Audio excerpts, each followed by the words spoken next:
저희 시작할까요? 그룹은 네.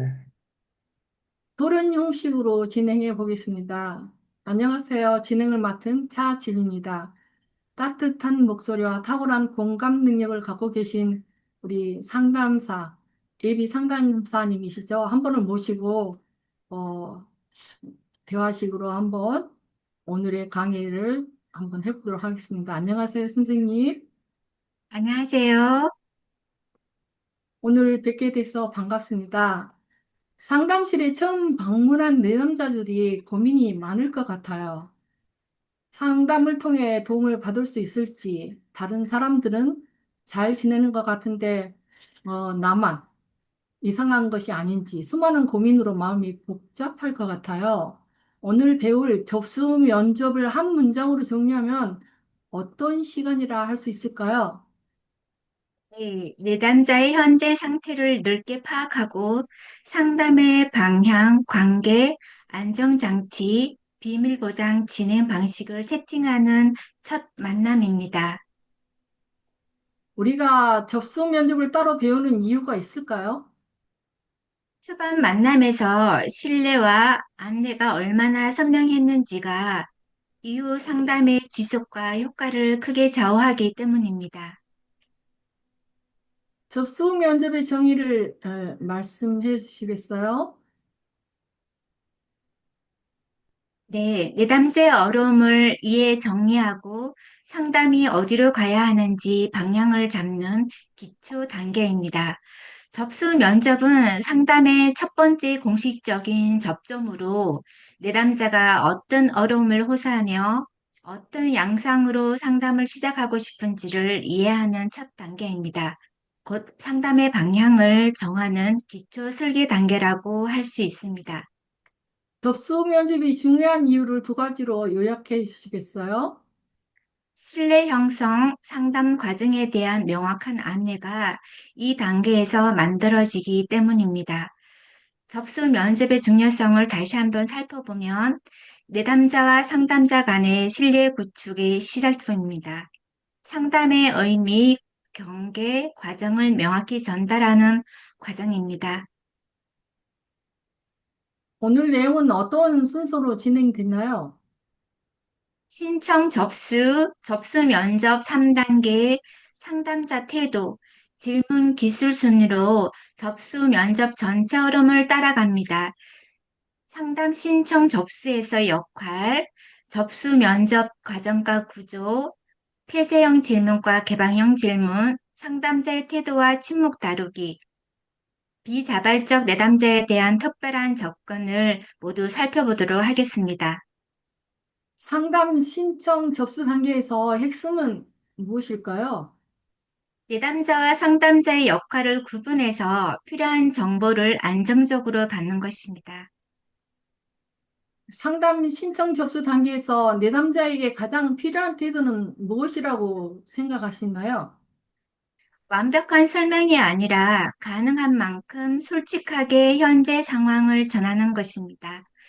내담자의 역할에서 자신의 상황을 객관적으로 전달하는 역할입니다. 자신의 연령, 직업, 가족 형태, 주요 스트레스 상황 등을 간단히 전달합니다. 대학생, 학업 부담, 학점 스트레스, 관계 갈등 정도의 키워드를 제공하는 것이 좋습니다. 상담 동기 기대를 말하게 하는 이유가 있을까요? 상담의 방향이 내담자의 욕구, 목표와 어긋나지 않도록 초점을 맞추기 위해서입니다. 어떤 문제가 가장 큰지, 언제부터 시작되었는지, 무엇이 달라졌으면 하는지를 말합니다. 상담 유형에서는 개인 상담, 가족 상담, 부부 상담, 진로 상담 등과 시간 횟수에 대해 대체적으로 동의하는 태도가 필요합니다. 상담자 역할에서 전화 안내 상담 신청 내용을 확인합니다. 안녕하세요. 상담센터입니다. 어떤 상황으로 연락 주셨나요? 짧은 개방형 질문으로 호소 문제를 한두 문장으로 정리하도록 유도합니다. 최근에 가장 큰 스트레스가 무엇인지 설명해 주시겠어요? 라고 상담 신청 내용을 확인합니다. 첫 접촉에서 상담자가 짧게 묻는 게 좋은 이유가 있을까요? 짧은 개방형 질문이 내담자의 부담을 낮추고 호소 문제를 정리해서 말할 틈을 만들어주기 때문입니다. 상담자 역할에서 정서, 학업, 가족, 진로, 부부, 성평등, 성폭력 등 분야를 구분하여 정리하는 것이 중요합니다. 지금 말씀하신 내용은 학업과 대인관계 스트레스가 결합된 것 같아 보입니다. 학교 상담센터에서 학업, 대인관계 상담을 함께 진행할 수 있습니다라고 상담 분야를 확인합니다. 호소 문제를 상담 분야로 정리해 주는 이유를 설명해 주시겠어요? 내담자의 문제를 적절한 상담 영역으로 연결해 여기서 다룰 수 있다라는 이해와 방향감을 주기 위해서입니다. 상담자 역할에서 상담 예약 안내를 합니다. 첫 번째, 시간 안내입니다. 이용 가능한 시간대에서 학기 중 주 1회, 회당 40분이나 50분을 안내합니다. 상담사와 매칭해서 여성 상담사, 성별, 세대 파악에 대한 기본 정보를 부드럽게 제시합니다. 현재 상담자 배치가 여성 상담사가 많아 여성 상담사와 상담을 희망하면 좋습니다라고 상담 예약을 확인합니다. 예약 매칭 안내가 단순 행정이 아니라 상담 개입이라 할 수 있는 이유는 무엇일까요? 상담이 실제로 가능하다는 느낌이 내담자의 불안을 줄이고 상담을 지속할 힘을 만들어주기 때문입니다. 비밀 보장과 이용 절차를 초반에 설명해야 하는 이유가 있을까요? 안심하고 말해도 된다는 기본 신뢰 조건을 초기에 세우기 위해서입니다. 상담자 역할에서 상담 기관 방문 안내가 포함됩니다. 상담 기관이 어디에 위치해 있으며 건물, 층을 방문 시 주의사항에서는 10분 전 도착이라든지 예약 시간 지키기를 안내합니다. 보호자 동행 여부에서 또는 보호자 동의가 필요한 경우 예외적으로 안내를 합니다. 문의사항 안내에서는 비밀 보장, 비용, 소요 시간, 예약 변경 방법 등에 대해 단순한 FAQ 형식으로 정리를 합니다. 상담 내용은 법적으로 보호되어 상담사가 외부에 전달하지 않습니다라고 비밀 보장에 관련된 내용도 안내합니다. 네, 우리가 기억을 좀 잘할 수 있도록요. 접수 면접 3단계를 동사로 표현하시면 어떻게 될까요? 첫 번째 단계 설명한다. 두 번째 단계 수집한다.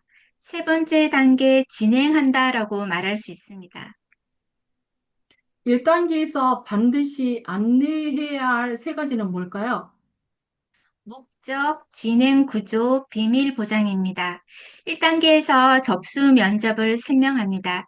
내담자에게 무엇을 알려줄 것인가?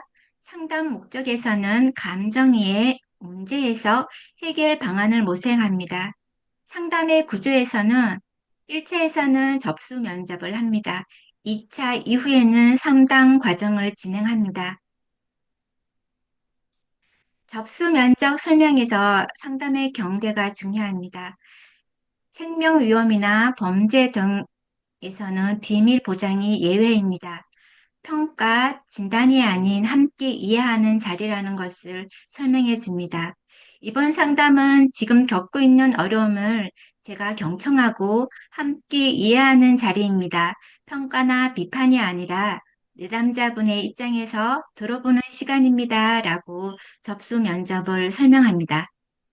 내담자에게 경계를 설명하는 특별한 이유가 있을까요?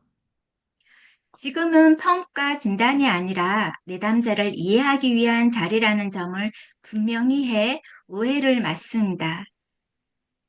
접수 면접지 기록에서 구조가 중요한 이유가 뭘까요? 기본 정보, 상담 동기, 기대 등을 체계적으로 정리해 상담자가 놓치지 않고 이해하도록 돕기 때문입니다. 2단계에서 내담자 접수 면접지 작성이 있습니다. 접수 면접지에는 다음과 같은 내용을 간단히 정리합니다. 기본 정보에서는 이름, 연령, 직업, 학년, 연락처를 기록합니다. 주요 세부 정보에는 거주 형태, 가족 구성, 진로, 약물 복용 여부를 적습니다. 상담 동기에서는 왜 지금 상담을 신청했는지, 몇 주, 몇 달 전부터 시작되었는지를 적습니다. 상담 희망에서는 무엇이 달라지기 원하는지, 어떤 변화를 기대하는지를 적습니다. 접수 면접지를 작성할 때 상담자의 태도 중 중요한 것은 뭘까요? 상담자에게 부담을 주지 않고 침묵을 존중하며 기다리는 태도입니다. 접수 면접지 작성 시 상담자의 역할에서 양식을 보며 간단히 설명합니다. 모르는 항목은 빈칸으로 두셔도 됩니다. 라고 말해 무리감을 줄여줍니다. 양식을 쓰는 동안 조용히 기다리며 부담을 주지 않습니다. 실제 접수 면접 질문 흐름을 3단계 순서로 말씀해 주시겠어요? 네, 호소 문제 상황 흐름, 상담 목표 순으로 진행합니다. 1단계에서 호소 문제를 정리합니다. 요즘 가장 힘든 부분이 무엇인지 두세 개 정도만 말씀해 주시겠어요? 라고 질문을 합니다. 2단계에서 상황의 흐름을 정리합니다. 그 어려움이 언제부터 시작되었는지, 그전에는 어떤 상황이었는지 질문을 합니다. 3단계에서 상담 목표를 공유합니다. 그러면 이 상담이 어떻게 도움이 되었으면 좋겠는지 한 가지만 말씀해 주세요. 라고 합니다. 접수 면접에서 상담자의 태도가 결과를 좌우하는 이유가 있을까요? 접수 면접은 상담자의 태도가 상담 관계 형성에 직접 영향을 주기 때문입니다. 편견을 갖지 않고 상담에 임하기가 중요합니다. 내담자의 직업, 성별, 외모, 말투, 표현 방식에 대해 이런 사람은 보통 이러려니라는 고정관념을 미리 가지지 않는 것이 중요합니다. 대학생 치고 말이 너무 빠르다라고 평가로 남기지 말고 빠르게 말하는 모습을 보니 지금 마음이 많이 급해 보이네요처럼 기술적 해석이 중요합니다. 편견이 생기면 내담자에게 나타나는 부작용은 뭘까요? 네, 내담자의 자기 개방이 줄어 상담이 얕아지고 왜곡될 수 있습니다. 접수 면접에 대한 구조화를 한번 살펴보도록 하겠습니다. 사전 구조를 가지고 올 때 내담자는 불안감이 줄어듭니다. 기본 구조를 살펴보도록 하겠습니다. 첫 번째, 인사 및 상담 설명을 합니다. 접수 면접지를 작성하고 호소 문제를 정리합니다. 문제의 시작 시점과 흐름을 정리하고 상담 목표 및 동기를 확인합니다. 상담의 의미, 경계, 비밀 보장을 설명합니다. 마지막으로 종결 및 다음 단계를 안내합니다. 구조의 의미는 내담자에게 상담이 예측 가능하고 안전한 과정이라는 신뢰감을 주는 것입니다. 구조화가 내담자 불안을 줄이는 원리를 한 문장으로 말씀해 주시겠어요? 상담이 예측 가능한 과정이라는 느낌이 안정감을 만들어 불안을 낮추습니다. 내담자가 질문을 많이 하면 상담자는 그걸 어떻게 이해해야 하나요? 정보 질문이 아니라 불안과 기대가 담긴 표현으로 이해해야 합니다. 내담자의 질문은 모두 의미 있다는 것을 이해해야 합니다. 내담자가 어떻게 하면 되나요? 이틀 만에 좋아질 수 있나요? 같은 질문을 할 때 단순한 질문을 넘어 이미 상담에 대한 불안과 기대가 섞여 있다는 의미로 받아들여야 합니다. 질문에 대한 답변으로는 이틀 만에 해결되지는 않지만 지금부터 조금씩 관점이 바뀔 수 있습니다.처럼 실제 가능성을 전제로 한 현실적 설명을 제공합니다. 내담자가 자유롭게 이야기하도록 유도하기 위해서 개방형 질문과 적절한 침묵이 핵심입니다. 요즘 불안하신가요? 같은 폐쇄형 질문은 네, 아니요로 답을 하게 됩니다. 요즘 어떤 감정이 가장 강하게 느껴지시나요? 처럼 개방형으로 질문하면 장시간 말을 할 수 있습니다. 침묵을 활용하여 내담자가 말을 더 이어지게 유도하기 위해서는 그 경험은 지금까지 어떻게 영향을 주고 있나요? 라고 질문한 후에 침묵이 이어진다면 침묵을 존중합니다. 개방형 질문과 적절한 침묵은 내담자에게 어떤 효과가 있을까요?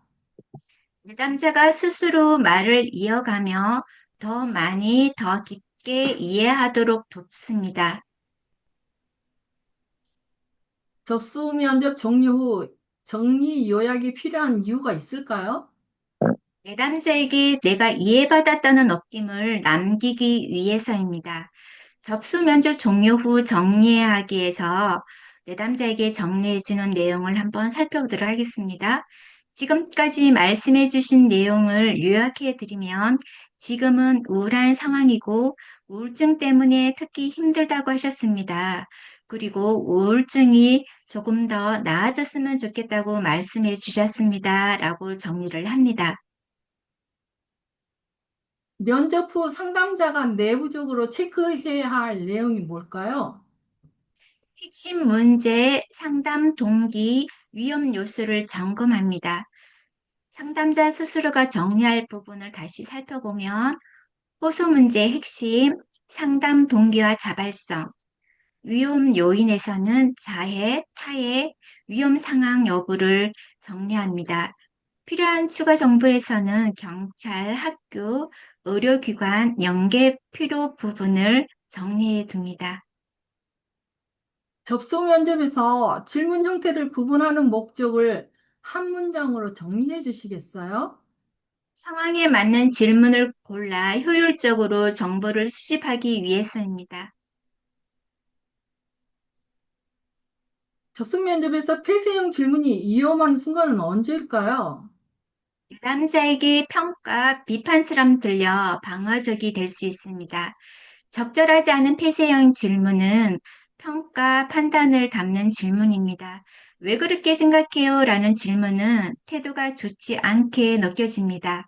그런 말을 하면 안 되는 거 아시죠? 라는 질문은 지도적, 비판적으로 들립니다. 멀리 떨어진 정보를 묻는 질문에서 그건 어제가 아니라 그저께였을 수도 있나요? 라는 질문은 너무 세부적이고 불필요한 정보를 묻는 질문입니다. 그러면 폐쇄형 질문은 언제 필요할까요? 기본 정보나 사실을 명확히 확인할 때입니다. 구체적인 정보를 얻기 위한 폐쇄형 질문은 필요한 기본 정보를 얻기 위한 질문입니다. 상담을 받으신 적이 있으신가요? 라는 질문이고요. 현재 집에 누구와 함께 사시는지요? 같은 질문입니다. 지금 복용 중인 양이 있나요? 라는 폐쇄인 질문을 통해 네, 아니요로 답할 수 있도록 짧고 명확하게 질문을 합니다. 개방형 질문의 특징은 뭘까요? 상담자가 아니라 내담자가 자기 언어로 경험을 정리하게 만든다는 점입니다. 개방형 질문의 특징은 답변이 한두 단어가 아니라 몇 문장 이상 가능합니다. 내담자가 자기 이야기를 정리할 수 있도록 도와줍니다. 요즘 가장 힘든 부분이 무엇인지 말씀해 주시겠어요? 라는 질문이라든지, 그때 어떤 감정이 가장 강하게 느껴지셨나요? 라는 질문입니다. 다음은 5W1 해지에 따른 질문 형태입니다. when, 그 일이 언제부터 시작되었나요? 라는 질문입니다. where, 그런 어려움이 주로 어디에서 일어났나요? 라고 질문을 하고요. who, 그때 함께 있었던 사람은 누구였나요? 같은 질문입니다. what, 그때 어떤 일이 일어났다고 느끼셨나요? 라는 질문입니다. 접수 면접에서는 왜, why는 피하는 것이 좋습니다. how, 그때 어떻게 대처하셨나요? 같은 질문 형태로 질문을 합니다. 접수 면접에서 특히 조심해야 할 질문을 다시 한번 설명해 주시겠어요? 네, 왜 Y입니다. 쉽게 추궁처럼 들려 부담을 줄 수 있습니다. 왜라는 질문을 사용하지 않기 위해서 왜 그렇게 했어요? 라는 질문 대신 내담자는 왜 그렇게 했어요? 라고 질문을 하면 내담자는 자기 행동을 해명해야 한다는 부담감을 느낍니다.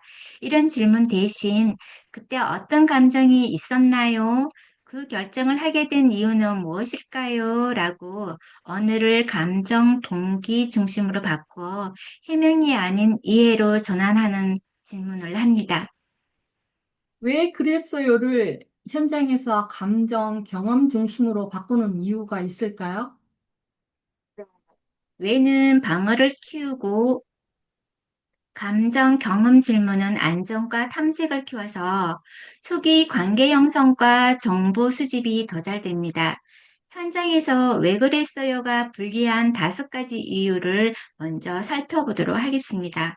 첫 번째, 비난 신문으로 들릴 확률이 높습니다. 특히 불안, 죄책감, 수치가 있는 내담자에게 왜는 내가 잘못했다로 번역되기 쉽습니다. 두 번째, 방어, 합리화, 변명으로 흐릅니다. 내담자가 이유 설명에 몰리면 감정 욕구, 패턴 탐색이 얕아지고 접수 면접의 핵심이 약해집니다. 세 번째, 기억 왜곡 이야기 만들기입니다. 사람은 행동의 진짜 이유를 정확히 설명하기 어려워서 그럴듯한 스토리를 즉석에서 만들기도 합니다. 그러면 평가 사정이 흔들립니다. 네 번째, 관계 형성 손상 위험입니다. 초기에는 이 사람이 나를 이해해 줄까 부분이 1순위인데 왜는 거리감을 만들 수 있습니다. 다섯 번째, 상담자가 원인 규명에 끌려갈 수 있습니다. 원인 찾기에 몰입하면 내담자의 현재 고통, 촉발 요인, 유지 요인, 자원, 안전 체크가 늦어질 수 있습니다. 그럼 감정 경험 중심으로 바꾸면 생기는 이점 5가지를 살펴보도록 하겠습니다. 첫 번째, 안정감이 올라가고 더 많은 정보가 나올 수 있습니다. 감정 경험을 묻는 방식은 당신 편에서 이해하려 한다는 신호입니다. 두 번째, 핵심 재료 확보입니다. 초기 면접에서 필요한 건 원인 단정이 아니라 지금 어떤 일이 어떻게 반복되는지요입니다. 세 번째, 자각 촉진입니다. 경험을 구체화하면 내담자가 스스로 연결을 발견하기 쉽습니다. 네 번째, 기능적 사정에 유리합니다. 빈도, 강도, 상황, 영향 같은 실무 정보가 더 잘 정리됩니다. 마지막으로 5번째, 감정 조절에도 도움이 됩니다. 설명보다 느낌을 말하는 것이 긴장을 낮추는 경우가 많습니다. 상담자의 역량을 나타내는 기술은 뭐가 있을까요? 경청과 반응 방식입니다. 적극적 경청에서 비언어적 경청이 있습니다. 눈 맞춤, 고개 끄덕임입니다. 단순한 공감어 사용에서는 그렇구나, 그런 일이 있었군요 라는 말로 표현을 합니다. 언어적 재구성을 살펴보면 지금 말씀해 주신 걸 종합하면 우울증이 가장 큰 문제인 것 같습니다 라고 정리를 해줍니다. 적극적 경청이 효과와 바로 연결되는 이유가 있을까요? 내담자가 지금 이해받고 있다고 느끼게 만들어 관계를 단단하게 합니다. 침묵과 기대감은 내담자에게 어떤 효과가 있나요? 침묵은 내담자가 생각과 감정을 정리할 수 있도록 해줍니다. 내담자의 호소 문제를 듣는 부분이 중요합니다.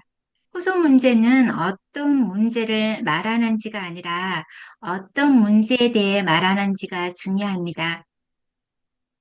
내담자가 부모가 너무 많이 간섭합니다 라고 대답했을 때 실제 문제는 부모 관계일 수 있지만 내담자의 호소는 자기 주도성의 침해일 수 있습니다. 내담자의 언어로 들어주기가 매우 중요합니다. 상담실에 오게 된 결정적 계기를 파악하기 위해서 언제부터 상담을 받고 싶었나요? 어떤 상황이 있었는지요? 라고 질문을 합니다. 어머니가 한 번 더 참고 군대를 가라고 하셨던 그날 자살 충동이 강하게 일어났습니다.